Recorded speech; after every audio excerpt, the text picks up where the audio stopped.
तो जब तुम इन दो कंपाउंड्स को मिक्स करोगे तो बनेगा। सर, मैं आई गो टू टॉयलेट। ये लो, चले मूतने साहब। ब्रेक में नहीं जाते बनता क्या? वो सर ब्रेक में अजीब सी चीजें होती है टॉयलेट में। ये क्या? ये बैटल तो बड़ी खतरनाक लग रही है। चड्डा, मैं तुम्हें चुनता हूँ। चड्डा चड्डा चड्डा चड्डा एक रॉक टाइप पोकेमॉन जिसका बाप ऑटो चलाता है और ये भाटे मार के लोगों के सर फोड़ देता है। पागल सगई का। ये चड्डा को कैसे हराएगा? हाँ, अब इसको क्या होगा? पापे, मैं तुझे चुनता हूँ। पापे पापे एक पंजाबी गैस टाइप पोकेमॉन जो कि मूली का पराठा खा के इतनी जहरीली ठुस्सी मारता है कि पूरी दुनिया खत्म हो जाए। पापे एटॉमिक गैस ठुस्सी। चड्डा चड्डा क्या करूँ? मुझे नहीं पता भाई, मेरे तो बीवी बच्चे हैं।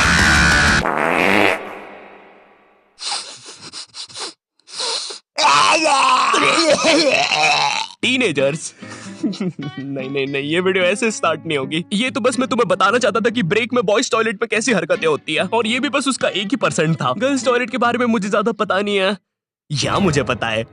नहीं नहीं, मुझे नहीं पता, या मुझे। मीनवाइल इन गर्ल्स टॉयलेट, ये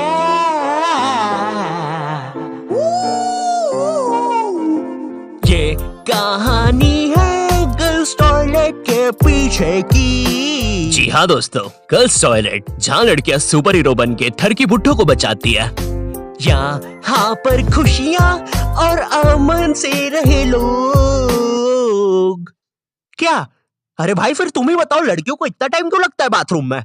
छोड़ो यार, मैं वीडियो स्टार्ट करता हूँ। टीनेज, जब बच्चा अपने आप पर ध्यान देना शुरू करता है, वो कैसा दिखता है, उसके बाल कैसे है, वो क्या पहनता है, और जब उसे पता चलता है कि उसका तो सब कुछ ही बर्बाद हो रखा है। मुझे याद है 8th 9th में मैं अपने पूरे बाल खड़े करके स्कूल जाता था, बिल्कुल टेक्टन 7 की ये जिन कैरेक्टर की तरह। तेल पानी लगा के स्कूल निकल जाता था। स्कूल पहुंचते पहुंचते बालों का ऐसा रबड़ी नूडल बन जाता था। खैर ये फिर भी अच्छा लग रहा है क्योंकि ये रोनाल्डो है, मैं रोलेंडो लगता था। स्कूल यूनिफॉर्म भी ना मेरी माँ ने मेरे को बचपन से बड़ी पहनाई है, और ऐसा भी नहीं कि 1-2 नंबर बड़ी, सीधे 4 या 5 नंबर बड़ी। स्कूल में जो बच्चे होमवर्क करके नहीं आते थे ना, वो मेरे अंदर आके ही छुपते थे। इतने बड़े कपड़े। छुपे रे भाई, बहुत जगह है यहाँ पे तो। अरे तुम दोनों? आप कौन हो? अरे मैं पापे हूँ। पापे? अब तू तो 4 दिन से लापता है ना, हमने बाहर तेरे पोस्टर्स देखे। 4 दिन? मुझे तो यहाँ पे 40 साल बीत चुके हैं। देखो इसकी यूनिफॉर्म के अंदर टाइम बहुत तेज चलता है। बाहर भले ही 4 दिन ही हुए होंगे, लेकिन यहाँ मैंने 40 साल जी लिए हैं। मैं जब अंदर आया था मैं भी तुम्हारे बराबर का ही था। माँ को देखे आज 40 साल हो चुके हैं। पापे 4 दिन से गायब है मेरा बच्चा, कुछ खाया होगा कि नहीं? अब जैसे जैसे तुम टीनेज में आ रहे होते हो, तुम्हें तुम्हारे बालों पर, कपड़ों पर शर्म आने लगती है। मुझे याद है मैं बचपन में वो चौड़ा सा हुक वाला बस्ता लेके स्कूल जाता था, जो साला आते जाते गेटों में फंस जाता था। लेकिन इस बस्ते में एक बेस्ट बात तो थी यार, ये जो आइट साइड से एरोप्लेन के पंखे निकले हैं ना, ये इतना कूल डिजाइन पता है क्यों बनाया था? बच्चों के उड़ने के लिए। अब मुझे पता है तुम मेरे पे यकीन करोगे ही नहीं। रुको, चल कूद के बता। भाई पक्का नहीं? चुपचाप।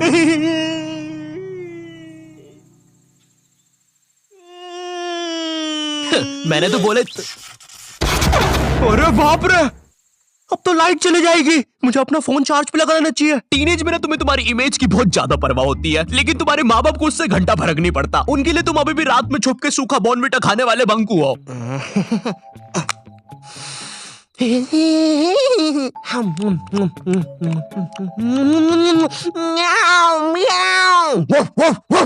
बॉर्नविटा सूखा तो बिल्कुल ना खाने दे बच्चों को। भाई मेरी इमेज की तो ना पहले से ही धज्जिया उड़ रखी थी मेरी मम्मी की वजह से। मैं ना स्कूल बस से जाता था, और डेली जैसे ही मैं बस में चढ़ने वाला होता था, उसी समय मेरी मम्मी को याद आता था, अरे ये दूध पीना तो भूल ही गया। भगते भगते उबलता हुआ दूध और बादाम लेके मेरी मम्मी बस के सामने खड़ जाती थी कि जब तक मैं वो उबलता हुआ गरम गरम दूध खत्म नहीं करूंगा कोई कहीं नहीं जाएगा। भाई मेरी माँ एक दूध के गिलास और 2 बादाम के साथ पूरी बस हाईजैक कर लेती थी। अब ना सारा प्रेशर मुझ पे होता था, क्योंकि मुझे वो 100 सेल्सियस का लावा जितना गरम दूध 10 सेकंड में गटकना है। क्योंकि अब बस के सारे बच्चे इंक्लूडिंग ड्राइवर और कंडक्टर भैया सबकी नजर मुझ पे ही है। वो गरम दूध गटकने के बाद मेरा गला कुछ ऐसा हो जाता था। वैसे ये मेरी फोटो लीक कौन कर रहा है बे? टीनेज में तुम्हारे माँ बाप तुम्हारी प्राइवेसी की धज्जियां उड़ा के रख देते हैं। एग्जाम्पल के लिए अगर तुम अपना फोन कहीं छोड़ के जाओगे, ये पक्का चेक करेंगे, और अगर तुम बोल के जाओगे मेरे फोन पे किसी का भी फोन आए तो उठाना मत, फिर तो पक्का उठाएंगे। और चलो फोन उठा लिया कोई दिक्कत नहीं है, लेकिन अब बात भी तो करो सामने वाले से। फोन उठा के चुपचाप खड़ जाएंगे। इनको पता लगाना होता है कि सामने वाला कौन है, क्योंकि इनको लगता है कि तुम्हें बस लड़कियां ही फोन करेगी।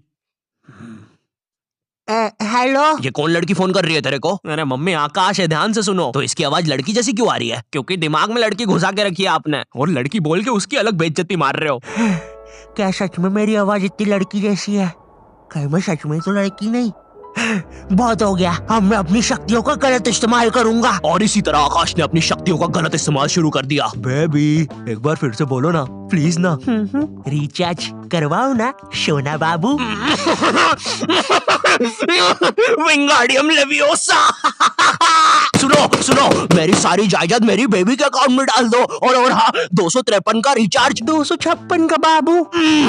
256 का रिचार्ज भी कर दे। हो गया सर, हो गया, काउंटर मत तोड़ो हमारा, हो गया। Baby baby baby baby.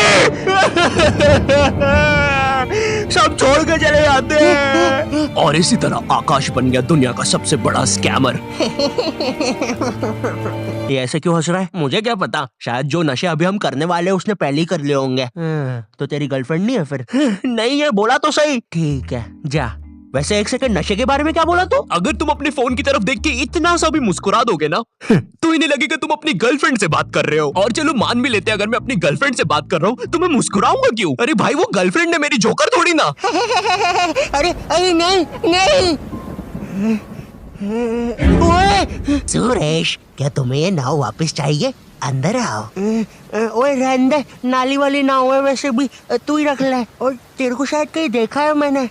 ओए तू तो शालिनी जैसी दिख रही है। ओए शालिनी है ना तू? अरे नहीं। तू फिर से इतना सारा मेकअप करके नल्ली में बैठ गई पागल लड़की। नहीं। क्या नहीं? अंदर छींची होती है पता भी है। नगर पालिका वालों को बुला के लाना पड़ेगा, निकालेंगे तुझे यहाँ से। पता नहीं कहाँ की इट पिक्चर देख ली जोकर वाली, नल्ली में बैठ जाती है बार बार जाके। सांप बिच्छू ने काट खाया तो पता नहीं कैसी गर्लफ्रेंड है। तुम अपने फोन में कोई भी फोटो अपने मम्मी पापा को दिखाने जाते हो तो ऐसा नहीं है कि चुपचाप देख ले, इनको चाहिए पूरा फोन अपने हाथ में। और जब तुम्हारा फोन माँ बाप के हाथ में जाता है ना तो भाई ऐसी फटी में आती है ना, जैसे जब कोई अजनबी तुम्हारा फोन नहीं मांग लेता किसी काम से और तुम्हें अंदर ही अंदर लग रहा होता है कि ये मेरा फोन लेके भाग जाएगा। तो अब तुम एक अजीब से पोज में रेडी रहते हो कि जैसे ये मेरा फोन लेके भागेगा मैं भी इसके पीछे भागूंगा।